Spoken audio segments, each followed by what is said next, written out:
go.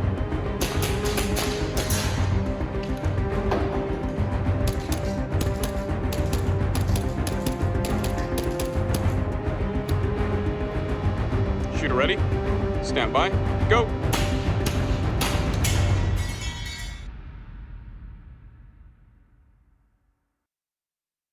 If you cried when your favorite expo got canceled, go ahead and hit that like button. Guys, welcome to another episode of Slide Bite, and today we're going to be taking a look at the Walther PPQ made by VFC, licensed by Umarex. This has got to be one of the more exciting pistols I want to actually talk about, because this is something that I actually thoroughly enjoyed while shooting. Not that I didn't enjoy any of my airsoft guns, but this one more than others, and we'll get into that. But first, like always, I'd love to give a huge thank you to Airsoft Extreme. They've been very patient with me, especially with the quarantine thing going on, letting me shoot at their field, get some awesome footage for you guys to enjoy while we go and take a look at this gun. Another group I love to give a huge thank you to is the Heavy Recoil Club Discord server. They've been very helpful. Like always, give me the information to relay to you guys so that you can make a better informed decision on your next purchase. Now, with that out of the way, let's go ahead and get into this airsoft pistol. Now, I just want to say first off, to TLDR, do you want to buy this gun? I say yes, you should get this airsoft pistol if you have the chance. This has got to be one of the more comfortable pistols, most satisfying pistols I've ever had the pleasure of getting my hands on. And we'll go over it in just a sec.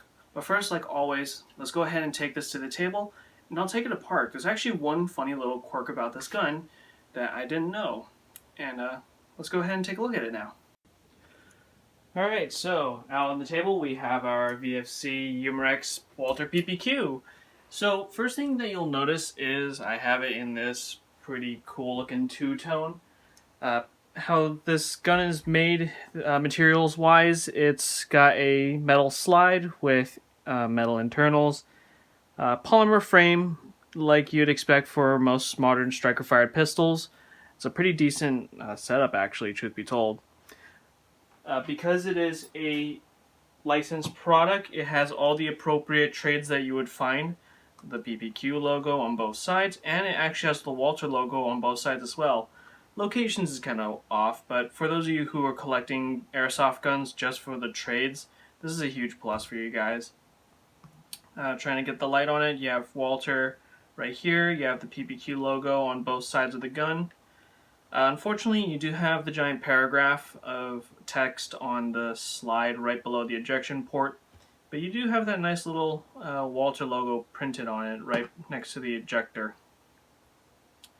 One other weird trade here is the ID transponder. You can see that right there on the back strap. It's kind of strange how they would have that included, but I guess if you wanted to put a real transponder in this in case you lose it, it's kind of a plus. Kind of screams high tech actually. We live in a society, I guess. After taking a look at the gun, controls are pretty simple. This is set up mostly like a Glock, with one actual little benefit, which is that it is ambidextrous. So you can actually drop the slide on both sides. Unlike the VFC FNX that I reviewed previously, this right side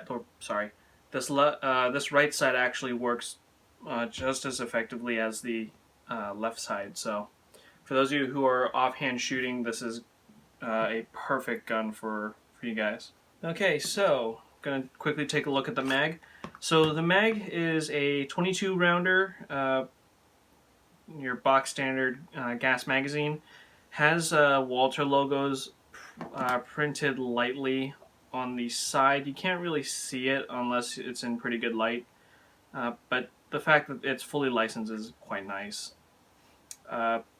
It is obviously lock open on the last round. So one interesting, or dare I say, disadvantage about these mags is that the input valve is hidden underneath the floor plate. So to do that, it's pretty easy. You just lift up on the tab here and slide it off. It's just a nice big piece of plastic.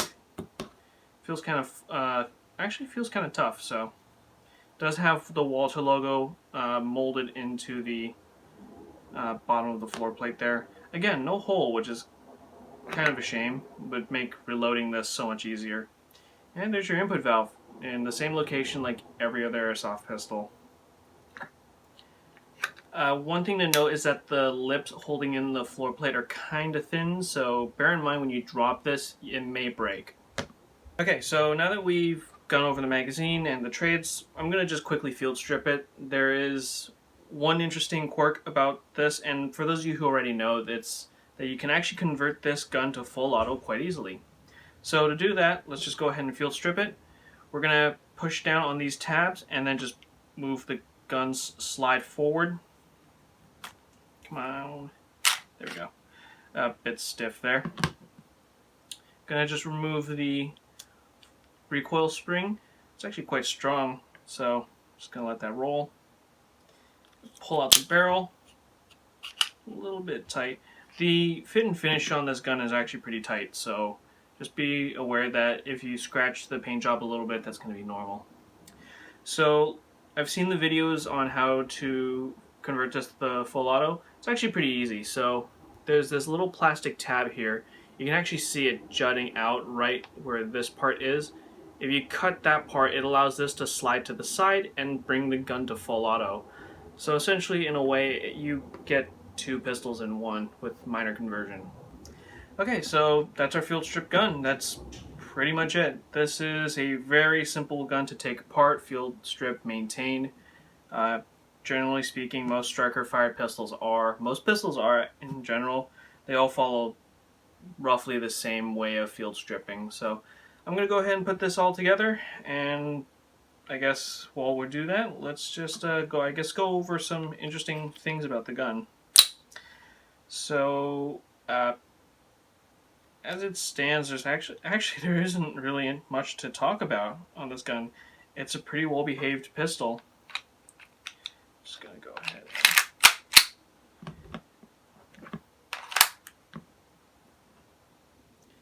And there we go. That's pretty much our Walther PPQ. We're gonna go ahead and take this to handling and performance, and I'll see you guys there. Okay, so now that we're back from the table, let's go ahead and talk about how this particular gun handles. Now, first off, I just want to say this has got to be one of the most comfortable pistol grips I have ever held. Holding the gun in my hands, it just invites me to wrap my hand around it so nicely.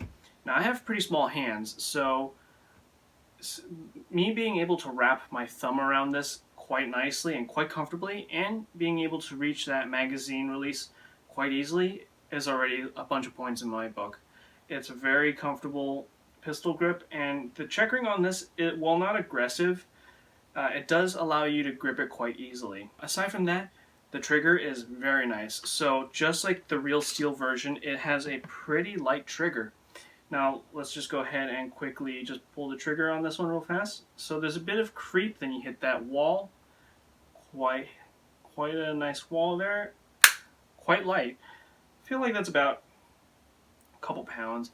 Now, I know most people aren't going to go crazy over pistol triggers, but for this pistol, it's quite nice. So we're just going to go ahead and let it off a bit. Quite a light reset. It's just a very nice light striker pistol. Magazine as well, very comfortable. I love that there's this large floor plate for me to grab in case it gets stuck. So in case it gets stuck inside your mag well, you can just pull quite easily. Allows you to reload quite nicely. The one quirk I have an issue with about these magazines is that lack of a input valve hole in the base of the floor plate.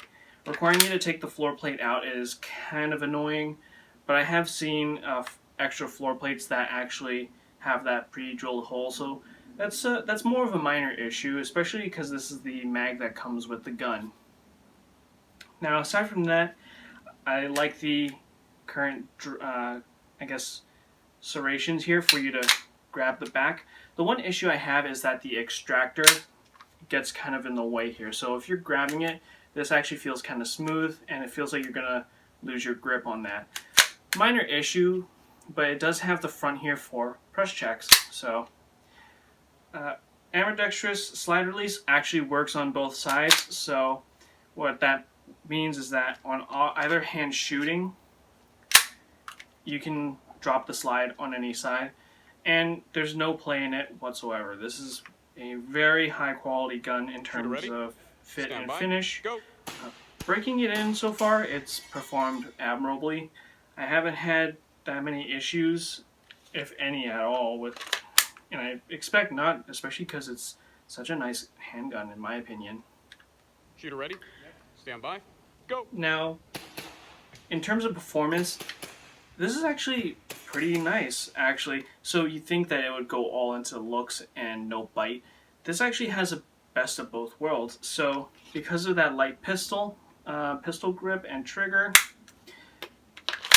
it actually kicks quite hard. So in terms of felt recoil, like I said, it's usually like a low power 22. This one's slightly higher, so you can actually feel that recoil kind of dig into the palm of your hand, especially right around here. When pulling the trigger and going into your hand, it actually is quite hard.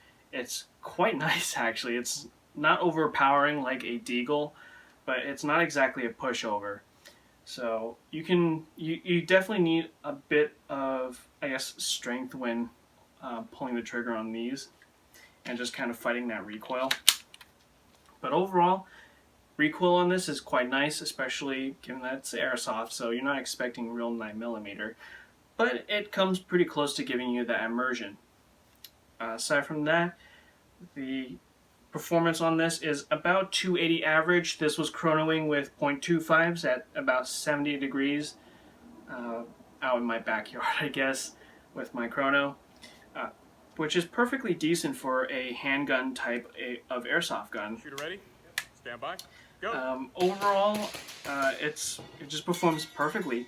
Now, I have not done the full auto modification to this. I want to keep this semi-auto for as long as possible.